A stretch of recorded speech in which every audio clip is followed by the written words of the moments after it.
At exactly 3:17 a.m., when the entire seacoast town of Greyford was swallowed in a damp, heavy fog, Elena woke up with the sharp, icy feeling that something in her world had shifted. The house was silent, but not with the comfortable silence she was used to. This one felt like the hush before an earthquake. Unnatural, tense, waiting. She reached across the bed. It was cold. Thomas, her husband, had left again without saying goodnight. Elena sat up slowly, pressing her palms against the sheets as if grounding herself. For the past year, Thomas had been drifting away. First it was late nights at work, then unreturned calls, then the sudden changes in his schedule he never bothered explaining. And every time she asked what was going on, he would smile that soft, tired, dismissive smile of his and say, "Please, Lena, don't start."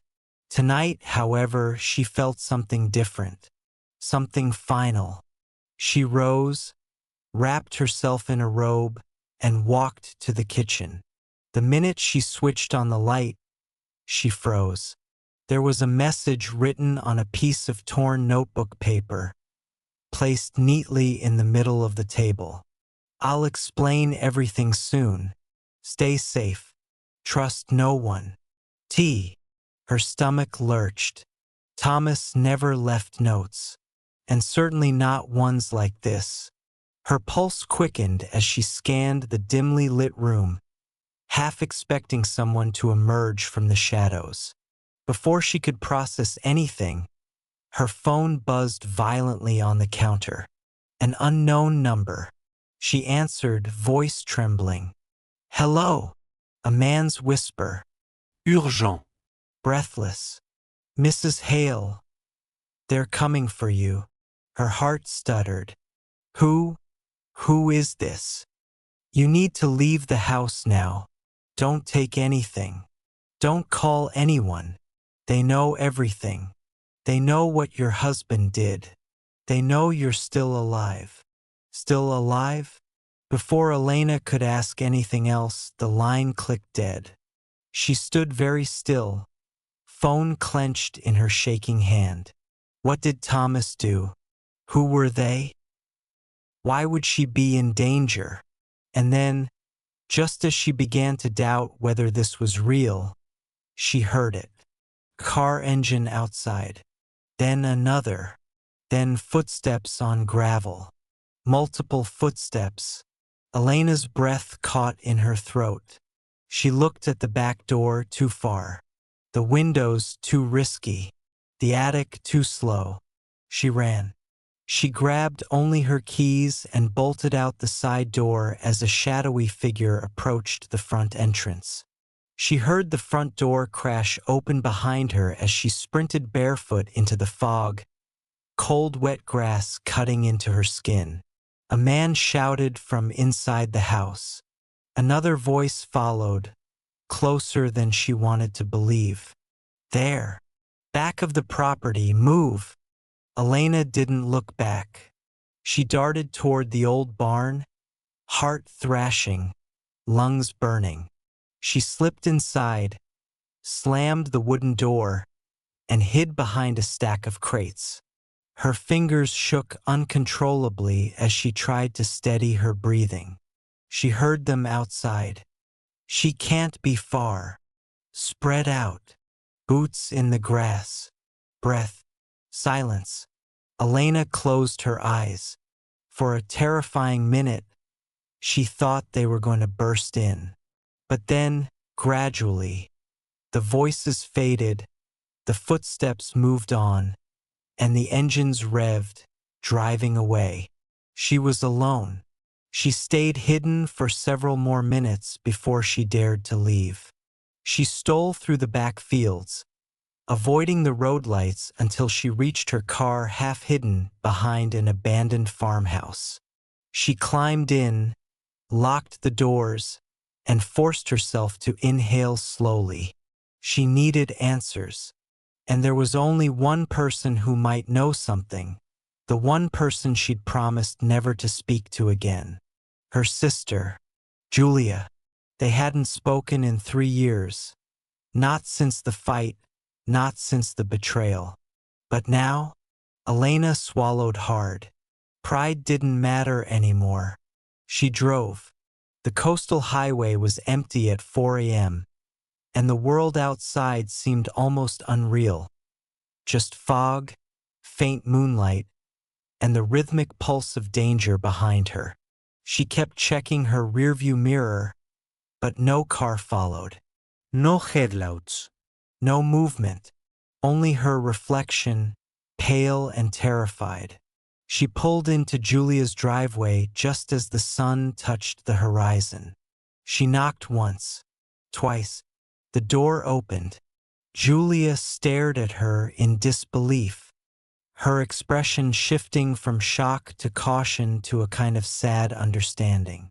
Elena, what happened to you? Elena stepped inside, shaking. Thomas is missing. Someone was in the house. They said I'm in danger. They said Thomas did something terrible. I don't know what's happening. Julia shut the door with trembling fingers. You'd better sit down. She didn't ask why Elena came. She didn't ask why after years of silence. Her sister stood at her door barefoot, trembling, and close to collapse. Instead, she placed a blanket over her shoulders, made her tea, and sat across from her. You remember, Julia began slowly, when Thomas got that new job last year? The one he said was some private contract work. Elena nodded weakly. He wasn't truthful about it. Elena stiffened. What do you mean? You haven't seen him in years. No. But, Julia exhaled. I know someone who has. Before Elena could react, there was a sharp knock at the door. Julia froze. That's him, she whispered. He followed me here. He said he would come if anything happened to Thomas. If who followed you? Elena asked. Julia opened the door. A man stood there, tall, rugged, eyes sharp and tired. He scanned Elena instantly, as if assessing for danger. Mrs. Hale, he said, we need to leave. Now. Elena backed up. Who are you? Someone Thomas trusted. Someone who knows exactly why those men came to your house. Then tell me what's going on. He stepped inside, closing the door behind him. Your husband, he said quietly, wasn't working construction. He wasn't consulting. He was undercover. Elena blinked, stunned. Undercover? For who? The Justice Bureau, the man answered. He infiltrated a trafficking ring, one of the biggest in the region. He collected evidence for over a year, enough to put away 6 very powerful people. But 2 nights ago, someone in the Bureau leaked his identity, and the entire operation collapsed. Elena's breath hitched. Those men at your house, he continued, were sent to eliminate anyone connected to him, including you. Julia stepped closer protectively. Where is Thomas now? Elena whispered. We don't know. He vanished after sending me this. The man handed her a small flash drive. Tom said if anything happened to him, you'd know what to do with it. Elena stared at the device as though it were a live grenade. I have no idea what to do with this. Then we need to find someone who does, the man said. And before those men find you, before Elena could respond, another car approached the house. Quiet, too quiet. Elena's pulse spiked. Julia whispered, Please tell me that's someone friendly. The man peered through the blinds, then swore under his breath. They found us. Elena didn't hesitate this time. She grabbed Julia's hand. Come on, back door. The man drew a gun, something Elena tried not to think about, as he followed them through the kitchen. They sprinted into the backyard just as the front door exploded inward. Elena heard angry voices, heavy boots, the click of weapons, shots fired. Julia screamed. Elena pulled her to the ground. The man fired back, yelling for them to keep moving. They reached the fence, climbed over it, ran into the forest behind the house. Branches whipped Elena's face. Twigs tore her robe. Cold mud soaked her feet. But she kept running, driven by a wild terror she'd never known before. When they finally stopped, gasping for breath, the man checked behind them. We have to keep going. They won't stop. Julia clung to a tree, shaking. Where are we even going? To the one person Thomas trusted most, the man said. His contact, a woman named Arya Locke. Elena blinked. Arya Locke, the journalist. Yes, she helped us leak evidence once before. She can help us again. Help us what? Elena demanded. I don't even know what's on this flash drive. He looked at her with an intensity that made her skin prickle. On that drive, he said, is everything. Names, locations, transactions, proof. Elena swallowed hard. Proof of what? She whispered. He answered almost gently. Proof of who ordered your husband's death. The next hours felt like a blur. They stole a truck. They drove through remote roads. They stopped only once to switch vehicles. Elena tried asking questions, but each answer only brought more questions and fear. They reached an old lighthouse near the cliffs by dusk. There, in a dimly lit room filled with maps, files, and surveillance monitors, they found her. Arya Locke. A woman with fierce eyes and a voice that cut through lies like a blade. She looked at Elena with unexpected softness. So you're Thomas Hale's wife, she said quietly. He talked about you more than anything else. Elena's throat tightened. Is he alive? Arya didn't answer immediately. Instead, she plugged the flash drive into her laptop. When the screen filled with encrypted files, maps, photographs, Arya's face went pale. Oh God, she whispered. He found their entire network. This is enough to bring down the whole operation. Enough to put dozens of influential people behind bars. She looked at Elena. Your husband risked everything for this. But why didn't he tell me? Elena cried. Arya smiled sadly. He didn't want you in danger, but he loved you too much to disappear without giving you a chance to save yourself. Elena wiped her eyes. What do we do now? Before Arya could respond, her laptop beeped. A live video feed, and Elena's heart nearly stopped. Thomas. He was alive, but beaten, tied to a chair in what looked like a warehouse. A masked man stood behind him. Arya whispered, "They're broadcasting this." But to who? The masked man spoke. Elena Hale. We know you have the drive. Bring it to us by midnight. Come alone, or your husband dies. The screen went black. Elena felt the room tilt.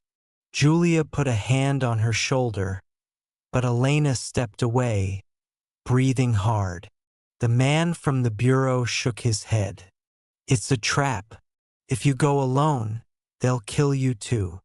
Elena stared at the laptop, pulse steadying, eyes sharpening with something dangerous. I don't care. Arya stepped forward. Then we're going with you. No, Elena said. They said alone. Arya smirked. Yes, and we're going to pretend to listen. The plan they formed over the next hour was reckless, desperate, and borderline suicidal. But it was the only way. Elena arrived at the warehouse minutes before midnight. The air was cold, the sky starless. She stepped inside, her heart hammering violently. Two men grabbed her immediately, frisking her, taking her phone, her keys. They led her deeper in. Thomas lifted his head when she entered. His voice cracked. Lena, what are you doing here? Saving you, she whispered. The masked man stepped forward. The drive. Elena held it out with trembling fingers. He reached for it, and the entire building shook. The skylights shattered. Smoke grenades rained down from above. Arya's team, armed and coordinated, stormed the warehouse with brutal precision. Chaos erupted. Gunshots, shouts, screams. Elena ducked behind a crate as the masked man fired wildly. She crawled toward Thomas, fingers numb, adrenaline burning in her veins. She reached him, cut through his ropes, and pulled him behind cover just as the masked man spotted them. He raised his gun. Thomas shoved Elena aside, taking the bullet in his shoulder. No! She screamed. Arya slammed into the masked man from behind, knocking him to the ground. They wrestled for the gun. Elena grabbed a broken metal pipe and swung it with every ounce of strength she had. The masked man fell. Sirens rose in the distance. Backup. At last, the criminals were arrested. The flash drive was secured. The entire trafficking ring collapsed within hours as Arya forwarded the files to every major news outlet. Thomas lay on a stretcher as medics treated his wound.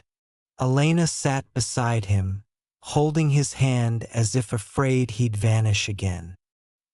He looked at her, eyes soft despite the pain. I'm sorry, he whispered. I wanted to tell you everything. I didn't want to lose you. Elena leaned her forehead against his. You almost did, she whispered. But I'm here. I'm not going anywhere. He squeezed her hand weakly. Julia approached slowly. Elena reached out and hugged her, something they hadn't done in years. Life had nearly broken them all. But sometimes, the worst night brings the deepest truths to light. Thomas survived. The criminals didn't. The truth finally did. And Elena, after weeks of running, fighting, and unraveling a world of lies, finally felt something she hadn't felt in a long, long time. Safe, with a future ahead of her she had earned through fire.